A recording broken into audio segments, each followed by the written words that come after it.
आप सबका आपके अपने YouTube चैनल की कथा टीवी पर मैं मीनू शर्मा स्वागत करती हूँ। सभी को मेरा राधे राधे और आप सभी को तुलसी विवाह की भी हार्दिक शुभकामनाएं। आज 23 नवंबर गुरुवार को देवउठनी एकादशी है और इस दिन तुलसी विवाह किया जाता है। हालांकि कुछ लोग द्वादशी तिथि में भी तुलसी विवाह करते हैं और यह तुलसी विवाह शाम के समय किया जाता है। और जब तुलसी विवाह किया जाता है तो उस समय जो व्रत कथा पढ़ी या सुनी जाती है वही आप आज की इस वीडियो में सुनने वाले हैं और कथा के साथ ही आप सुनेंगे तुलसी चालीसा पाठ। तो देखिए, मान्यता है कि देवउठनी एकादशी को भगवान विष्णु अपने 4 महीने की योग निद्रा का त्याग करके सबसे पहले देवी तुलसी की पुकार सुनते हैं और तब उनकी तपस्या को स्वीकार कर उनसे विवाह करते हैं। भगवान विष्णु के शालिग्राम स्वरूप का विवाह माता तुलसी से किया जाता है। अब देखिए, मैं यहाँ आपको एक बात बताना चाहूंगी कि यदि आपके पास शालिग्राम भगवान नहीं है तो आप आसपास के किसी मंदिर से कुछ देर के लिए शालिग्राम भगवान पुजारी जी से मांग कर ले आइए या फिर बाजार से भी आप खरीद सकते हैं। तो देखिए, शालिग्राम भगवान आपको केवल अपनी खुद की मेहनत की कमाई से ही खरीद कर अपने घर लाने चाहिए, न तो किसी गृहस्थ से शालिग्राम भगवान लेने चाहिए और न ही किसी गृहस्थ को शालिग्राम भगवान देने चाहिए। और अगर ऐसा भी ना हो पाए तो आप भगवान श्री कृष्ण की मूर्ति या तस्वीर के साथ भी देवी तुलसी का विवाह कर सकते हैं। पर आपको ध्यान यह रखना है कि यदि आपने भगवान विष्णु की तस्वीर या मूर्ति ली है तो उसमें देवी लक्ष्मी ना हो। और हाँ, यदि आप शालिग्राम जी के साथ तुलसी माँ का विवाह कर रहे हैं तो आपको कुछ विशेष बातों का ध्यान रखना चाहिए। अब क्योंकि शालिग्राम भगवान को भगवान विष्णु का ही स्वरूप माना जाता है तो उनके पूजा पाठ और नियमों का पालन आपको करना होगा। उनकी पवित्रता का ध्यान भी आपको रखना होगा।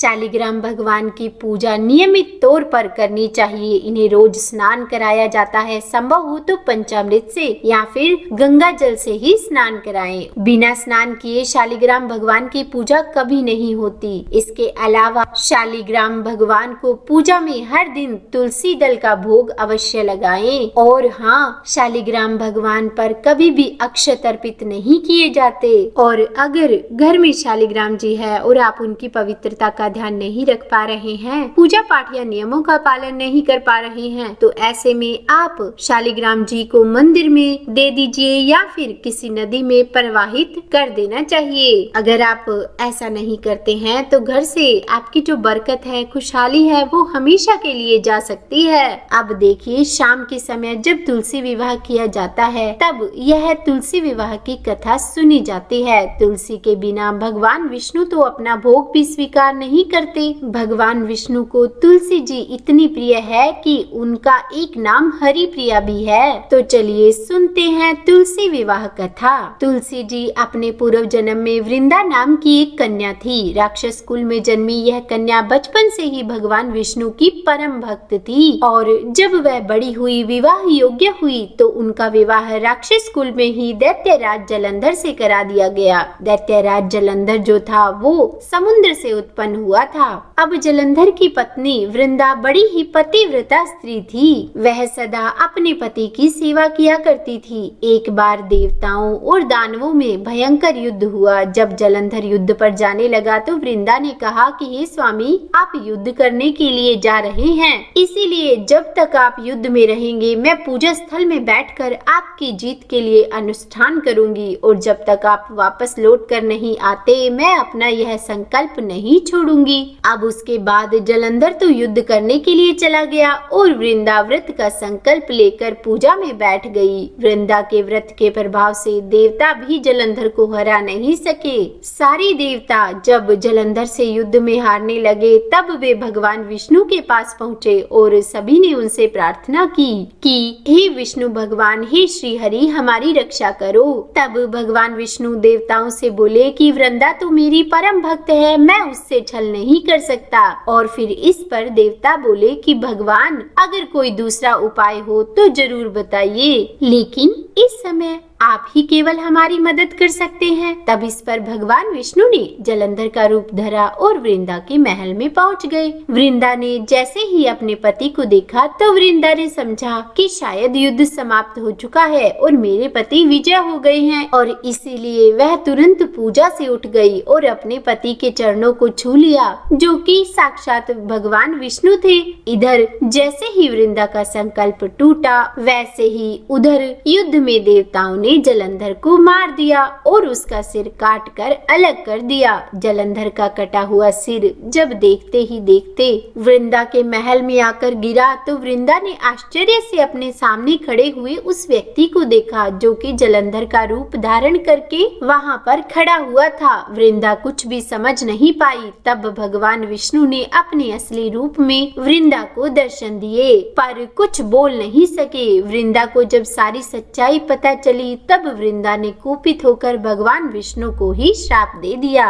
और कहा कि आप इसी क्षण पत्थर के हो जाए, जिसके कारण भगवान विष्णु तुरंत ही पत्थर रूप हो गए, जिससे सभी देवताओं में हाहाकार मच गया। इधर वृंदा अपने पति का सिर लेकर सती हो गई। तब उनकी राख से वहाँ एक पौधा निकला और भगवान विष्णु ने उस पौधे का नाम तुलसी रखा और फिर कहा कि आज से यह जो पत्थर बना है वह शालिग्राम के नाम से पूजा जाएगा, और शालिग्राम के साथ साथ तुलसी जी की पूजा भी अनिवार्य होगी। इतना ही नहीं, भगवान विष्णु ने कहा कि किसी भी शुभ कार्य में मैं बिना तुलसी के भोग के पहले कुछ भी स्वीकार नहीं करूंगा। और कहते हैं तभी से भगवान विष्णु की पूजा में तुलसी दलों का प्रयोग अनिवार्य हो गया। तो बोलिए तुलसी माता की जय, भगवान विष्णु की जय। और अब सुन लेते हैं श्री तुलसी चालीसा पाठ। श्री तुलसी महारानी करूं विनय सिरनाए, जो मम हो संकट विकट दीजे मात नशाए। नमो नमो तुलसी महारानी, महिमा अमित न जाए बखानी। दियो विष्णु तुमको सन्माना, जग में छायो सुयस महाना। विष्णु प्रिया जय जयति भवानी, तिहु लोक की हो सुख खानी। भगवत पूजा कर जो कोई, बिना तुम्हारे सफल न होई। जिन घर तव नहीं होए निवासा, उस पर करहि विष्णु नहीं बासा। करे सदा जो तव नित सुमिरन, ते ही के काज होय सब पूरन। कार्तिक मास महात्म तुम्हारा, ताको जानत सब संसारा। तव पूजन जो करे कुवारी, पावे सुंदर वर सुकुमारी। करे जो पूजन नित प्रति नारी, सुख संपत्ति से होय सुखारी। वृद्धा नारी करे जो पूजन, मिले भक्ति होवे पुलकित मन। श्रद्धा से पूजे जो कोई,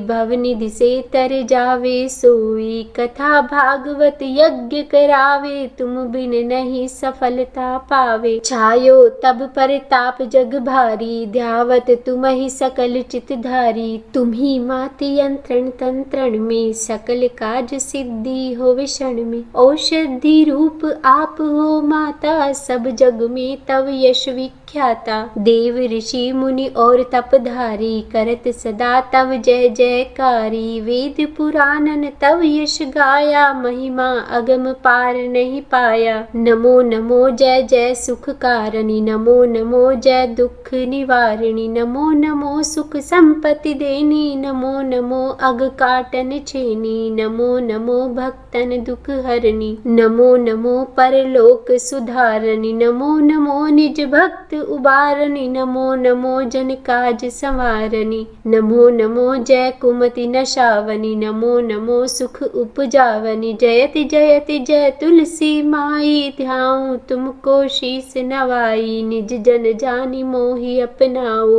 बिगड़े कारज आप बनाओ। करूँ विनय मैं मात तुम्हारी, पूर्ण आशा करहूँ हमारी। शरण चरण कर जोरी मनाऊं, निश दिन तेरे ही ही गुण गाऊं। करहु मात यह अब मोह पर दाया, निर्मल होए सकल मम काया। मांगू मात यह वर दीजे, सकल मनोरथ पूर्ण कीजे। जनु नहीं कुछ नीम अचारा, समहु मात अपराध हमारा। 12 मास करे जो पूजा, तासम जग में और न दूजा। प्रथम ही गंगा जल मंगवावे, फिर सुंदर स्नान करावे। चंदन अक्षत पुष्प चढ़ावे, धूप दीप नैवेद्य लगावे। करे आचमन गंगा जल से, ध्यान करे हृदय निर्मल से। पाठ करे फिर 40 की, स्तुति करे मात तुलसा की। यह विदित पूजा करे हमेशा, ताके तन नहीं रहे कलेशा।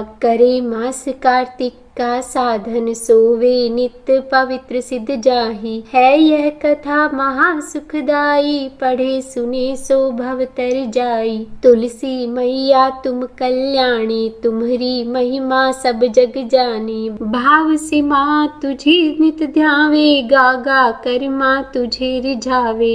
यह श्री तुलसी चालीसा, पाठ करे जो कोय। गोविंद सो फल पावही, जो मन इच्छा होए। तो बोलिए तुलसी माता की जय। श्री तुलसी चालीसा पाठ संपूर्ण।